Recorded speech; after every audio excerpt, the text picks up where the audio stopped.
Hi, friend. Thank you so much for downloading this podcast. And truly, I hope you hear something that edifies you and helps you grow up in Him so you can get out there in the marketplace of ideas and influence and occupy until He comes. But before you start listening, let me take a moment to tell you about this month's Truth Tool. I am really excited about this. I've chosen Lee Strobel's book, Seeing the Supernatural. And listen to this. The subtitle tells you everything. Investigating angels, demons, mystical dreams, near-death encounters, and other mysteries of the unseen world. It is fabulous. Every book that Lee Strobel writes is so good. He's an investigative reporter. He wants to get to the facts. He digs down. And as a result of that, he spent nearly 2 years investigating research that takes a look at the evidence for angels, miraculous healings, deathbed visions, and the reality of the supernatural realm. This book is my truth tool for the month of August, and I want to encourage you to get a copy by giving a gift of any amount to In the Market with Janet Parshall. We're listener-supported radio, and the truth tools are my tangible way of saying thank you for your financial support. So if you'd like a copy of Seeing the Supernatural, just call 877-JANET-58. That's 877-JANET-58. Say I'd like a copy of Seeing the Supernatural. If you don't remember the title, you can remember the author, perhaps, Lee Strobel, or you can just say, I'd like the truth tool for this month. Anyway, the people at the other end will know what you're asking for, and they'll be happy to send it off to you. So again, that number again is 877-JANET-58, 877-JANET-58. You can also do this online at inthemarketwithjanetparshall.org. Scroll to the bottom of the page. There'll be a picture of the book. Click it on, make your donation, and we'll send it to you. Again, our way of saying thank you for being a financial donor.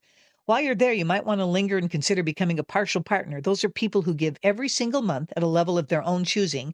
And my way of saying thank you to the partial partners is you always get the truth tool for every single month that you're a partial partner. And second, you'll get a weekly newsletter that includes some of my writing and an audio piece that only my partial partners get. The choice is yours. So thank you in advance for helping to keep this program going. We're on the air because you pray and because you give financially. And all of that is so crucial for us to be able to move forward and to be able to proclaim the unchanging gospel message of Jesus Christ. 877-JANET-58, 877-JANET-58, or online at inthemarketwithjanetparshall.org. Now, please enjoy the broadcast.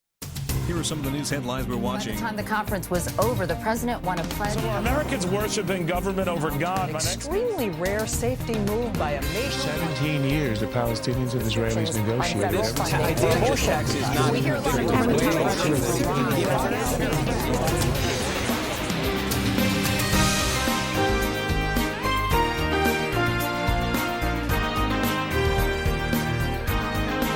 Friends, welcome to In the Market with Janet Parshall. A very happy Wednesday to you. I hope your week is going well.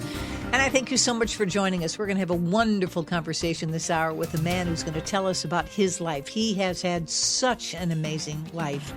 I'm not going to give it all away, but let's just say he's going to talk about the 2% solution and how that has helped him go through a wild ride of so many wonderful experiences in his life, and yet at the same time overcome adversity. But I get ahead of myself. How about we talk about Iran? Because that story is not going away anytime soon. I set out today on my X account part 2 of Bill Gertz's article on his opinion, his op-ed piece on the situation in Iran.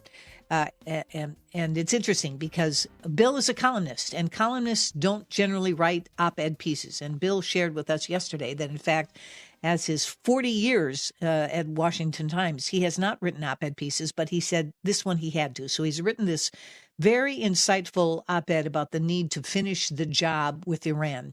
And I set that out on my on my X account today so that you could see that second part of his editorial because it's hugely important. And in the meantime, remember we talked about, if you listen to my conversation yesterday with Bill Gertz, we talked about this economic suffocation that the Treasury Department wants to put on Iran. Now, it sounds good at first blush, except that since 1979, there have been various sanctions that have been applied to Iran, and they still have a theocracy, and the people are still under the heavy boot of their horrific regime. So they're talking about economically asphyxiating Iran. And is it going to work? I don't know. It's all the chatter right now. In the meantime, I would like to see a regime change because I know the Iranian people would like to see a regime change. But I get ahead of myself. Let me turn to my buddy, Chris Mitchell. He's with CBN News, stationed in Jerusalem, and he has a thing or two to say about these economic pressures that are being brought to bear and Iran's response. Have a listen. Secretary of State Marco Rubio is reinforcing the administration's policy of unprecedented economic pressure on Iran and nations that do business with the regime.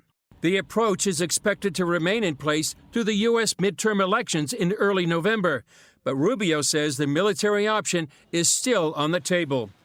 China is pushing back against the economic pressure campaign, warning against what it calls illegal unilateral sanctions. China will do everything necessary to firmly safeguard its rights and interests. Inside Iran, the economic crisis is reaching a critical point, and ordinary citizens are paying the price. The country's currency, the rial, has plunged to a record low, while inflation is running at 87%. Last year, since the 12-day war, business has kept crashing and stalling. Everyone is like me. We've been barely getting by. Middle East analyst Emily Schrader says people inside Iran are ready to resist the Islamic Republic, but they need support. They are ready to use their own lives, to use their own bodies to fight back against the Islamic Republic. They don't feel that they have the necessary arms. That's the number one message that I'm getting from people on the ground inside of Iran. Meanwhile, Washington is turning up the pressure on Iran's leadership, offering up to $10 million for information on senior IRGC leaders, including Supreme Leader Mujtaba Khamenei. At the same time, Rubio announced the U.S. has officially removed Syria from the U.S. list of state sponsors of terrorism after 47 years. Today, Syria shakes off a dirty stain. I extend my sincere thanks to U.S. President Donald Trump. And in Gaza, the U.S.-backed Border Peace issued a rare warning, telling Israel to limit fire to genuine threats. It's also calling for all militant activity in Gaza to stop, including flying kites, which have been equipped with bombs and flown into Israeli territory in the past. Chris Mitchell, CBN News, Jerusalem. Let me just underscore that part that Chris just said in that report. There is a surge in kites being launched from the Strip that's raising concern that Hamas could revive the tactic of using these incendiary children's toys against Israel. So this is something that they've done in the past. It's not innocent by any stretch of the imagination. It is nefarious. And so we keep watching the situation. But this underscores exactly what Bill Gertz said in his editorial, and it's my position as well, that we need to finish the job. And I love the fact that Emily Schrader, who is a Middle East analyst, talked about the fact that these people in Iran are ready to defend their right to freedom with their very lives. And over 20,000 of them have already paid the price for articulating their desire for freedom. These mass executions and jailings, again, it's this heavy boot of theology on the neck of the Iranian people. So they're hoping for regime change. But as Emily pointed out, they don't feel they have the necessary arms. So I am happy to hear Chris Mitchell report that the Secretary of State, Marco Rubio, said that the military option remains on the table. Here's the problem, and Bill Gertz makes this point in his editorial. You can Google it, by the way, at the Washington Times op-ed, Bill Gertz, and it'll come up if you're looking for it. They subscribe to this doctrine that you can lie to your enemy. So you can smile, you can sign papers, you can agree, you can shake hands, you can do the photo op, and in the end it means nothing. Because why? Because the U.S. is the infidel. So they don't have to be truthful. They can say anything they want to, but they can't even get that far, by the way. They're having kill Trump rallies. I saw a picture the other day where they had built gallows hanging Trump and Netanyahu from the gallows. Literally, all the signs are in Farsi except the one that says kill Trump. So that'll tell you what they're trying to do internationally to foment hatred and a reaction of some kind. So it's a very tense situation. And from a mortal's perspective, we can't solve this. But this is why we pray for those in authority. The Middle East is always percolating, sometimes to a higher degree than others, but it is percolating nonetheless. And the situation in Iran does not look to be ending anytime soon. We started this. We need to finish. And by the way, several presidents have started and not finished over 43 years. These people know that they're close. The Iranian people know they're so close to freedom. They're just hoping it'll happen sooner rather than later. In the meantime, we are listener-supported radio, and it's 1 week from yesterday will be September 1st, and that means then Seeing the Supernatural by Lee Strobel goes back on the bookshelves. So if you don't have your copy yet, and it's a fabulous book, he talks about angels and demons and the unseen world and dreams, and it just all of his investigative skills to really and truly get you excited about the supernatural. My way of saying thank you, because we are are listener-supported radio. So if you'd like to give a gift to keep this show going, just call 877-JANET-58, 877-JANET-58, or you can give online at inthemarketwithjanetparshall.org. A gift of any amount, it's my way of saying thank you. Just say, I want this month's Truth Tool. Also consider becoming a partial partner. Those are people who give every single month at their own level of giving. You get the book and you get my weekly newsletter. So thanks for supporting the program. 877-JANET-58 or inthemarketwithjanetparshall.org. Is there really a realm beyond what we can see and touch? What does the Bible teach about the unseen world? That's why I've chosen Seeing the Supernatural by Lee Strobel. Learn to better understand how God chooses to work in the fascinating supernatural realm and why it's important. Ask for your copy of Seeing the Supernatural when you give a gift of any amount to In the Market. Call 877-JANET-58. That's 877-JANET-58, or go to inthemarketwithjanetparshall.org. If biotechnology can eventually create a human being whose DNA is equal parts Deion Sanders, Albert Einstein, and Mother Teresa, he or she would probably measure up to Myron Rolle. Maybe. You know, coaches could live a long time if they were all like Myron. He's got his priorities in the right place. Football, the sport in which he was the top recruit in the country coming out of high school, is only one of Rolle's talents. Academically, he's a superstar.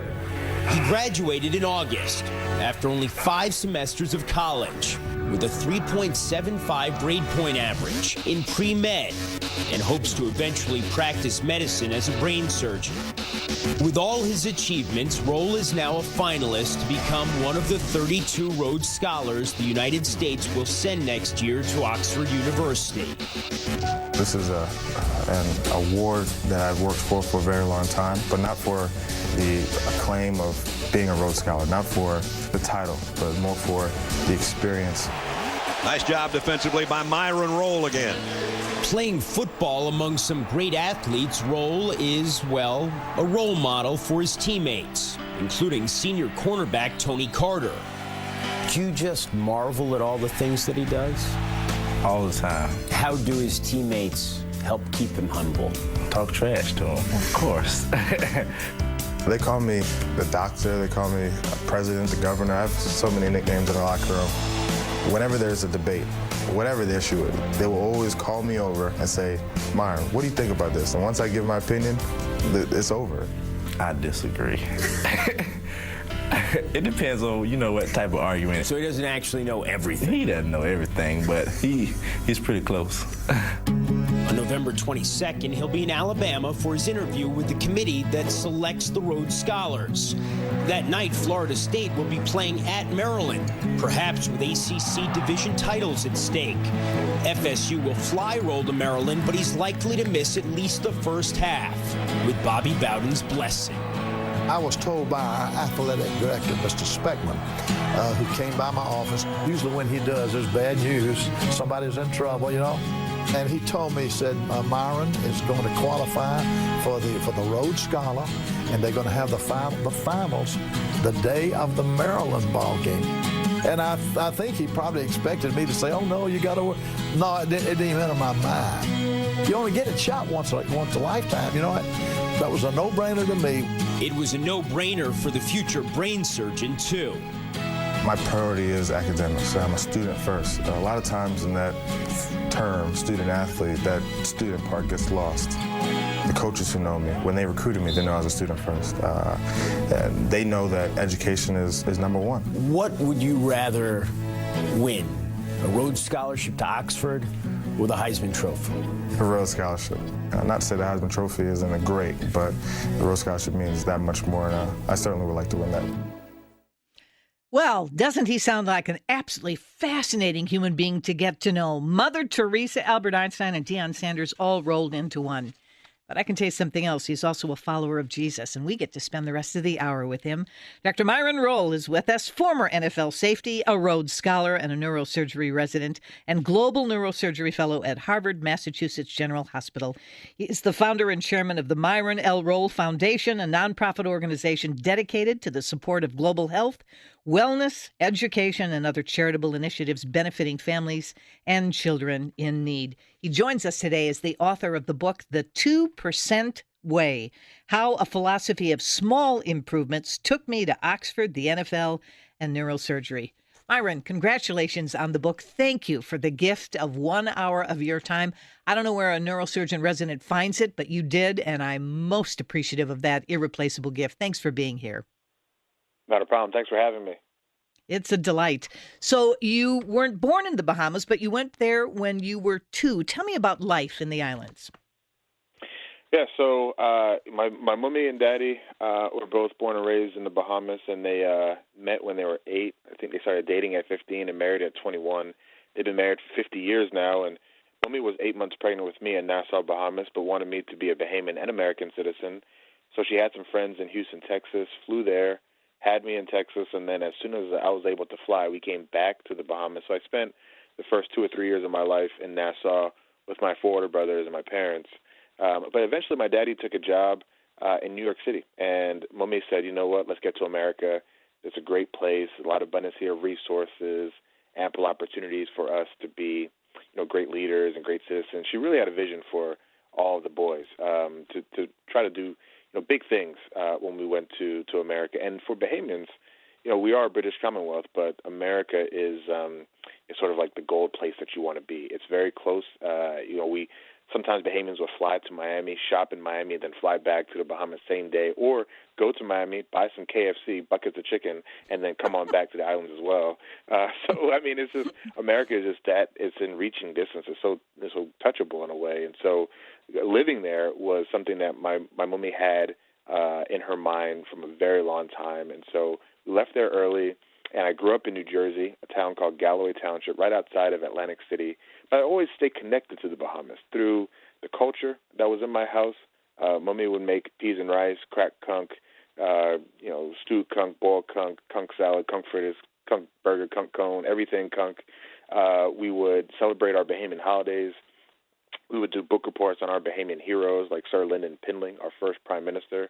And then we'd always fly back to the Bahamas in the summers. So as soon as school was done in New Jersey, the next day we were on a flight to spend time with our grandparents, our cousins, our aunties, uncles, everybody else who was in the Bahamas. So it was great to experience both cultures, have a foot in the islands and then a foot in America, where we lived in the United States. It was a suburban town, majority white individuals around, middle class or so. And then where we lived in the Bahamas was, we call it over the hill, an area that was a little bit more impoverished, a little bit more destitute, but a lot of love and a lot of family. Wow. When we come back, I want to linger in the Bahamas if I can, Myron, and I want you to tell me about Pompeii. We're talking about some of the heroes. I want our friends, and you're talking to people all across the country, to be introduced to this person. And then I want you to tell us about Lord John Rolle, because I think this will be a wake-up call for a lot of people. And that last name, how you got it. Back after this.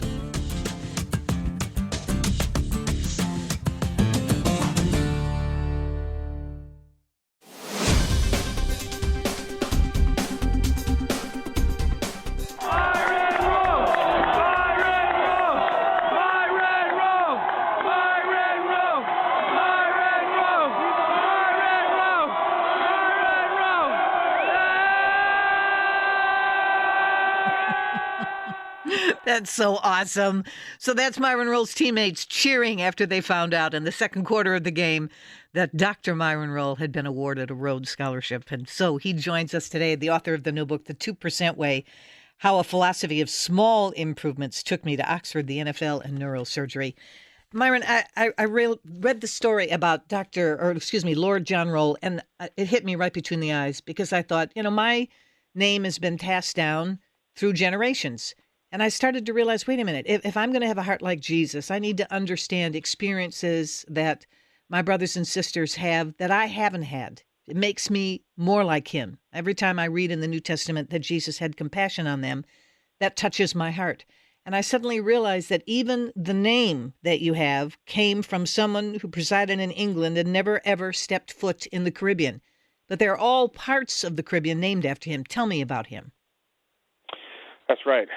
So Lord John Rolle, slave owner who had a large plantation in Exuma, one of our family islands. See, New Providence is our main island with our capital city, Nassau, in the Bahamas, and then Exuma is where we're from. It's one of the outer islands or family islands. And when slavery was abolished in the early 1800s, all the slaves took his name. And if you can trace your lineage back to that slave plantation in Exuma, then you can actually petition the government to give you some of that land to build on if you want. You can't sell it, you can't make money off of it, but you can actually claim it and live, or claim it and build a health center, which we would like to do, or a clinic at some point. But it was a story that stuck with me when I was younger. It's what all roles tell. The older role generations tell the younger generations, and we continue to pass it on and continue to pass it on as an understanding that, this is where our name came from, the horror and the terror and the angst of slavery and being in bondage, now reclaiming this name and turning it and repurposing it to mean something good, something positive, and doing something good with your life. Rolle is the most popular name in the Bahamas now. And there's several roles around the world that are doing good work, and it's really great to think of the history, where it's come from, and where we are today. Wow. So I love history. Tell our listeners, because you write about it in the book, who Pompey is. So Pompey is one of our heroes, one of our major slave abolitionists. He was a slave himself and ended up stealing a boat and going over to Nassau to talk to the government about and a British rule about ending slavery. Let's stop this institution. Our people are done. Our people are tired. This is no longer a thing. Haiti had ended slavery some years before that with French rule, and we were trying to be the next. And so his assertion of freedom, his defiance of slavery, was really the starting point and the spark that the Bahamas needed in order to separate from this institution and become a land without this slavery there. So it's fantastic. He's got a statue in Exuma where he sits very large and proud, a golden statue that we all sort of walk past and show reverence to. It's just phenomenal to see that presence. And his name, when you see the name Pompey in the Bahamas, it just stands for fight. It stands for courage. It stands for bravery. It stands for defiance. It stands for resistance. It stands for something bigger than yourself. And so it means a lot to all of us. Wow. Thank you for telling us this. Thank you for putting it in the book. And now we are the richer for it, understanding part of that history in the Bahamas that really talks about how God raises up heroes for a specific time. And Pompey absolutely was that. Tell me the definition. If I were to sit down and have a cup of coffee with you, and I didn't know you'd written a book with this title, and you were to say, well, that's because of the 2% way. What is it? Define it for me. Well, the 2% way is a way, a mindset to look at larger tasks, challenges, problems, or even goals, and break them down piece by piece by taking small steps of practical improvements every day. Small, consistent steps towards your goal. Small 2% increases every single day towards a better version of yourself, so that when you look back a month, 6 months, or a year from now, you can see the growth and the progress that you've made. It's something that I picked up from my football coach at Florida State University, Mickey Andrews, who's my defense coordinator.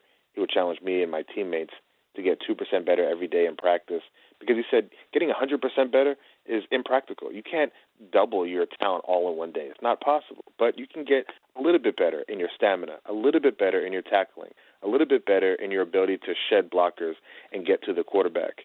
And so he would challenge us with this goal every day, and I just extrapolated this mindset into life so that any book I read, any encounter I have with an individual, any experience I have, video I watch, or conference I attend, I try to extract 2% from that moment, add it to my journey, and continue to move forward every day. So that's where it came from. And this book we're writing, it speaks about the 2% way, but it speaks about it through my story arc and my narrative.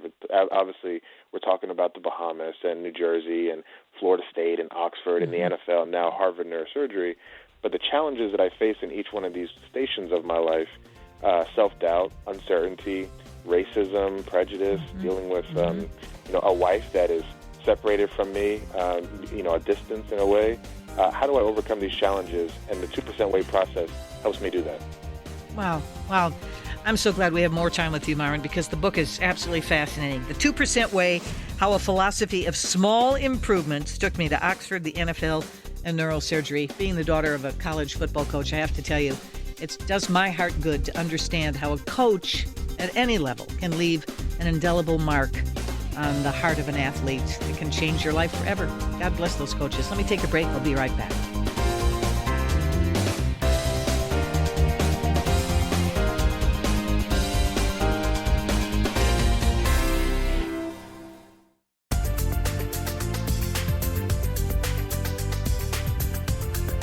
What does In the Market mean to you? Is it a trusted source for news, your go-to place for relevant discussions on current events? I'm glad to have you in our listening family, and I want to ask you to take a next step.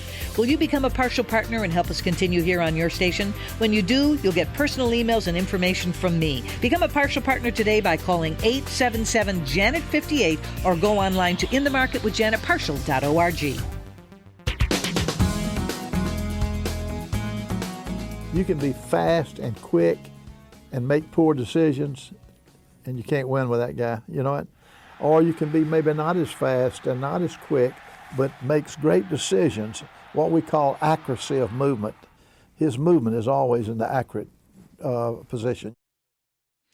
And that's Coach Bowden talking about his player, Myron Rolle, Dr. Myron Rolle now, who joins us. He happens to be the author of The 2% Way, How a Philosophy of Small Improvements Took Me to Oxford, the NFL, and Neurosurgery. If you're not someone who's a student of football, then you don't know who Coach Bowden is. He coached at FSU, Florida State University, led the Seminoles to victory over and over and over again. He coached from 1976 to 2009.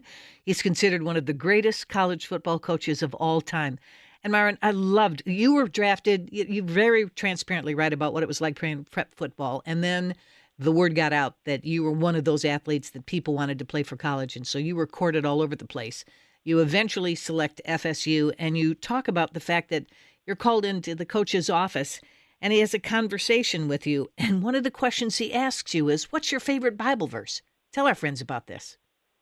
That's right. Coach Bowden, I would have to say he is the greatest college football coach of all time. I know you said one of, but I know maybe I'm biased for sure, but he is phenomenal and just a wonderful man through and through, and like a grandfather figure. You know, my parents really trusted sending me from New Jersey down to Tallahassee, Florida, with him because he just had this Southern comfort, folksy kind of feel to him that they just felt assured that he would take me and mold me into the man they wanted me to become. So every college I would visit, from USC to Notre Dame to Texas, Georgia, Michigan, Penn State, they always talked about football, which is fine because I was a football player. They were recruiting me on a football scholarship. But Coach Bowden did something different, which really stood out. He sat me in his office, and without talking X's and O's, coverages, man-to-man zone, how we're going to defend the Florida Gators, it was like, talk to me about your favorite Bible verse, Myron. And we sat for 30 minutes speaking about Christ and him talking about his role at Fellowship of Christian Athletes, which he was incredibly instrumental with on campus there in Tallahassee, and then talking about what his goal for me and the other athletes on the team would be, and that's not to get to the NFL, not to walk across the stage as a draft pick. He said that's to have your name written in the Lamb's Book of Life and to be with me in heaven when I go. That would be my goal for all of my players, and that just really stood out to me as a man of faith. I just said, this is a person who is going to make sure that I am a man and taken care of as a human before just, putting me out there as a football player and trying to exhaust or expel all the athletic ability out of me without, pouring into my life, my soul, my spirit. And so Coach Bowden was amazing. He is phenomenal. We all love him, and sad that he has passed away. Yes, just in August of 2021. I'm going to read something that you said, that he said to you. When I finish this life, I want my players, and I want you, Myron, to have known Christ and to join me in heaven. If I do that, then I've won. So here's this championship coach who's more interested, again, that you be spending eternity in the presence of Jesus Christ than whether or not you've got all the trophies in the world in the trophy case at FSU. It says so many volumes. When you were playing ball and in fact, you had 2 goals, which I find interesting. And there are a lot of people scratching their head going, how do you do this by way of the 2% way? You over and over and over again, 2 goals. You wanted to play in the NFL. You wanted to be a neurosurgeon. Pick one of those two, and most people would say, okay, that's like a pipe dream for 99% of the population. So it's the greatest of all the greats who play in the NFL, and it's one of the most disciplined and most taxing branches of medicine, which is neurosurgery. You pick not one, but both of those two together. So when you're playing college ball, and it would be easy to promote yourself or to say, I want to be drafted, so I'm going to push another guy aside so that the scouts in the stands notice me. How did the 2% way apply to your years when you were playing as a Seminole? It applied in many ways. I thought that both of these roles or these roads could coexist. I thought that being an athlete and being a student were two things that could happen for me because I made it a routine to be a scholar athlete when I was in high school, and even prior to that, my parents made sure I focused on both aspects of my person and allowed both of these things to feed into each other. So the discipline, the hard work, the communication it takes to be a good football player, I would use that into the classroom. And some of the tools and the study tricks that I use to do well in organic chemistry, I would use that to study for my plays and the personnel breakdowns that I would need on the football field. So they really were intertwined and worked well together. But I think the 2% way really manifested itself as a college football player with some of the deficits that I saw in my game. So down in Florida, we play a lot of fast competition.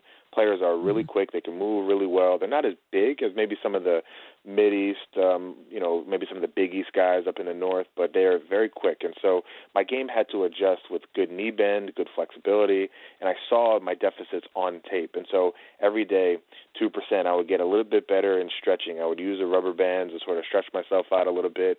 I would go to our trainers. I would go to our cold and hot tub and go to our rehab center. I would watch film on how I could improve on my flexibility. I would go talk to coach during his office hours so we can speak about some of these things. I would spend 5-10 minutes every day after practice working on this, and I would ask some of my players to look at me and say, hey, do you think that I'm moving in the right directions? Am I doing the right things? I'm making the right movements so that I can, help my game. And the guys were honest and trustworthy with me and said, yes, you are, or no, do this a little bit better. So it was a small step every day of trying to improve my deficit in my game so that I can perform better for myself and ultimately perform better for my team as well. Wow. Little by little.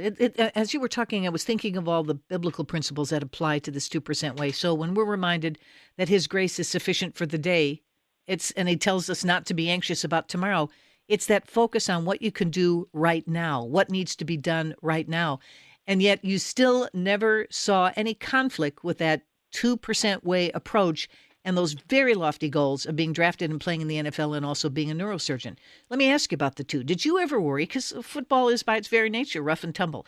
And if you wanted to go into neurosurgery, you probably knew that you'd have a scalpel in your hand at one time. What about catching a ball? I know your position was at safety at one point in time. Were you ever worried about getting a set of cleats in your hands and thinking, well, that's going to kill the neurosurgery part of this, so maybe I better back off? Did fear ever enter in? Wow, that is an outstanding question. I would say it did not because, honestly, I think if I thought about this gelatinous structure in my brain being moved around in the skull as I hit someone, or, as you mentioned, my hands being trampled by a 300-pound offensive lineman from Boston College, then if I thought about that, I would be slower, and I wouldn't react as quickly. And as I mentioned, the game is a lot about speed and who moves in right, accurate movements quickly and gets in position to make plays, because one hesitation, that is a difference between you making a tackle or not making a tackle. And if you miss that tackle, for me as a safety, that's a touchdown. I'm the last line of defense, the last one back there. I have to be a short tackler, and I cannot err at that point. And so looking back on it now, it's almost like, well, how did you throw your body around like that, and now you're trying to cure people and do all this? But at the time, no, ma'am, I just sort of went full in and, all the way. And, thankfully, by the grace of God, I walked out unscathed, thankfully. Yeah, amen. A question, particularly because of the discipline of medicine that you went into, because there's been some robust conversation, and the NFL has been leading the charge on a lot of this, about neurological injury, CTE, and the other things that are happening as a result of football. And for those of us who love football, there was a moment when I thought, let's not take away the entire game. Maybe we can just figure out how to do this better, especially because people know your background. When you're sitting talking with other doctors, do you ever have conversations with them about well, maybe we need to eradicate this game because of the potential for brain injury. And if you do that, then you're going to get rid of equestrian sports because you can hurt your head on that. And you get rid of wrestling because you could hurt your head. I mean, at what point do you draw the line in sports and say, can't do it because of potential head injuries here? Yeah, the conversation, as you mentioned, around concussions and traumatic brain injury, especially mild TBI, is certainly growing. And as neurosurgeons, we're trying to carve out our space in this conversation because prior to, it was typically maybe just neurologists or maybe family medicine or sports medicine doctors. And so now we're looking at different ways that we can affect change in this area. So one is advocacy, certainly. We can talk about policy. We can try to prevent these injuries from happening prior. Another is technology, and how do we advance technology in helmets so there are laser sensors that can detect the high-velocity impacts that you have, or there are mouthpieces that change that when a different hit happens or something like that. Then we talk about how do we treat these patients. Before, it used to be a shotgun approach.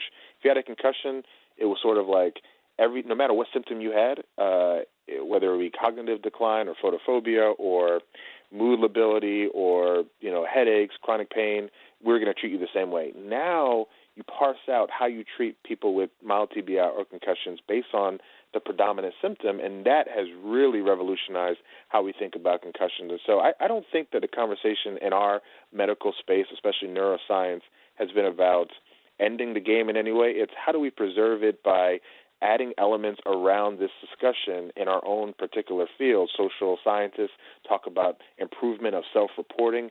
You got these macho athletes who don't want to say, hey, I have a concussion, I need to come out, but rather just sort of identifying those symptoms early so that you come out the game, just like you will come out the game with a torn ACL or a broken arm. To come out then, but you need to take the brain the same kind of way. So there's a lot of discussion around it, and I personally would love this game to be preserved and do everything we can to keep it. And I just want to add any expertise I possibly can on my end.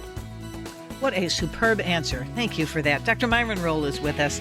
Now, I have to tell you, his book, The 2% Way, fabulous. It really is about how he made these small changes, but he was faithful in making those little changes. God opened the door, bigger and bigger and bigger opportunities. If he can do it, so can you. And I want to encourage you to get this book. There's a ton more in this that I'm going to be able to discuss. So check it out at my website, The 2% Way, How a Philosophy of Small Improvements Took Me to Oxford, the NFL, and Neurosurgery. Back after this.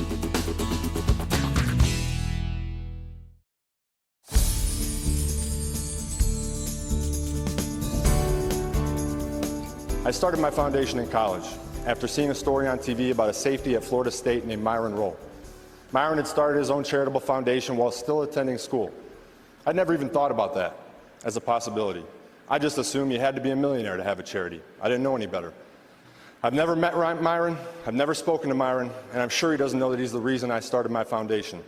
But Myron showed me what's possible, and he helped to inspire me. And because of that, and because of my mom and our incredible volunteers of my foundation, there are now thousands of kids getting an opportunity to play sports after school that otherwise may not have. And there are now people in Houston who are benefiting from the donations from all over the world from the funds that we raised. Wow.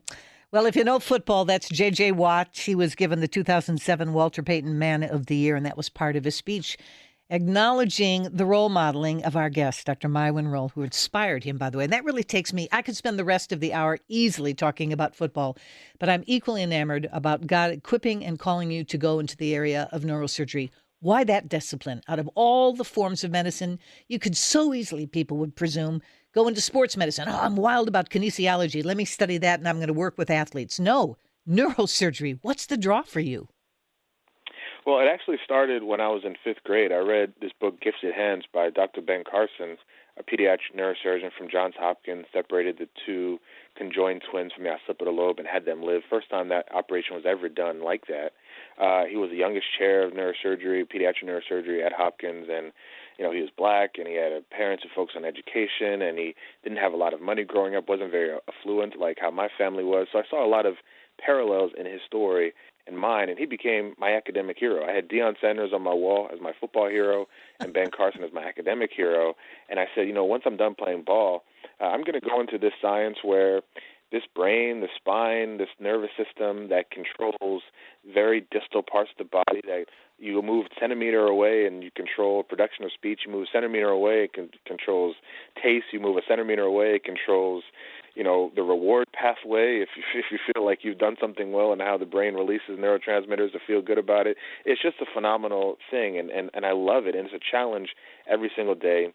It's a blessing to be able to operate and to help save lives, cure lives, and potentially, alleviate pain that some people may be in, especially with spinal surgery. So it's outstanding. I go every day into the operating room and into the hospital just with a smile on my face, because I know this is where I'm supposed to be.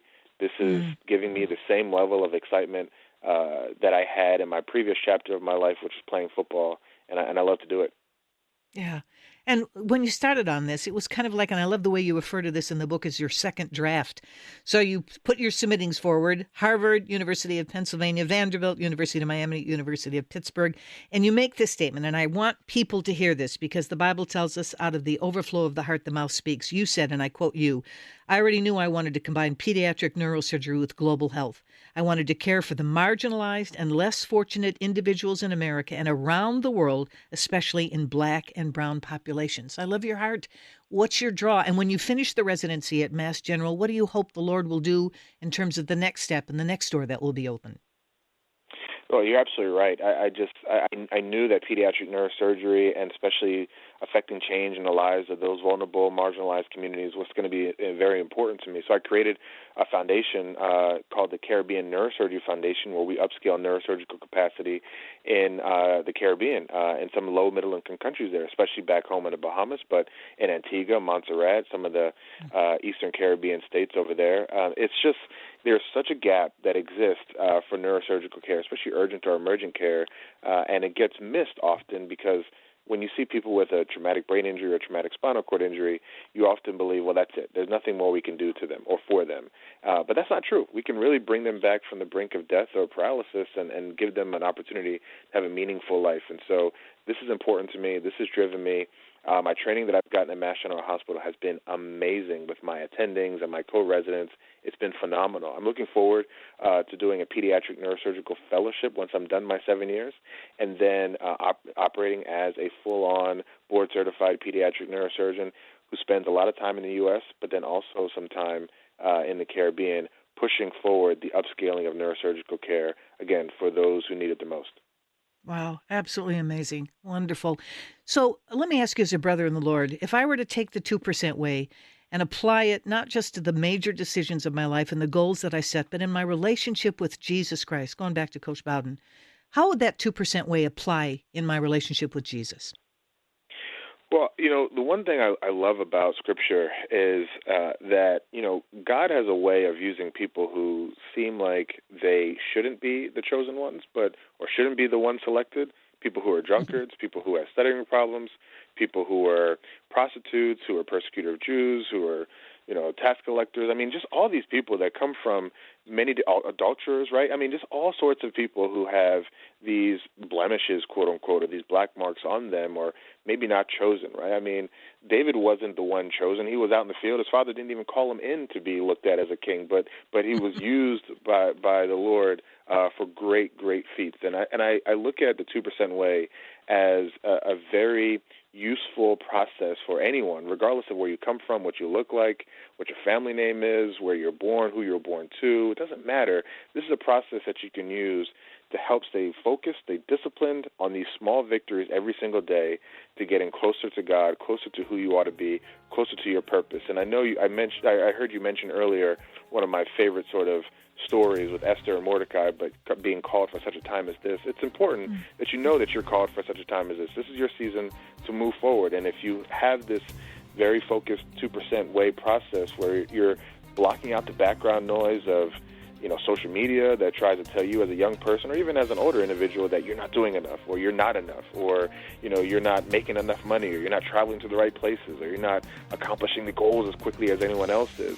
If you can block that out and block out all the distraction and just continue to stay focused on who you ought to be and who you need to be, life will be worth the living. And that's exciting. And that's what we write about in this book. We're excited about it. Yeah, you do. And it's such a powerful book. Myron, thank you. That That hour absolutely flew, and this will be one of the richest conversations I've had, and I will remember this for a long time. How exciting to hear a man who's so gifted by the Lord, who's given you so many opportunities. And what we all heard you say with clarity was, and you want to turn right around and bless other people with the gifts that God has blessed you with. Any man who has Deion Sanders and Ben Carson as his earthly heroes, that says volumes. Blessings to you, brother. I just pray that God just keeps giving you direction and where you're going to go. And why do I think we, listening all across America, have not heard the last from Dr. Myron Rolle? The book is called The 2% Way, How a Philosophy of Small Improvements Took Me to Oxford, the NFL, and Neurosurgery. If you know someone, by the way, who's struggling with the decisions of life, teach them about the 2% Way. Have them read this book. Somebody who loves sports, somebody who loves medicine, somebody who loves Jesus, all people who should be reading the 2% Way. My thanks to Dr. Rolle and you, friends. We'll see you next time.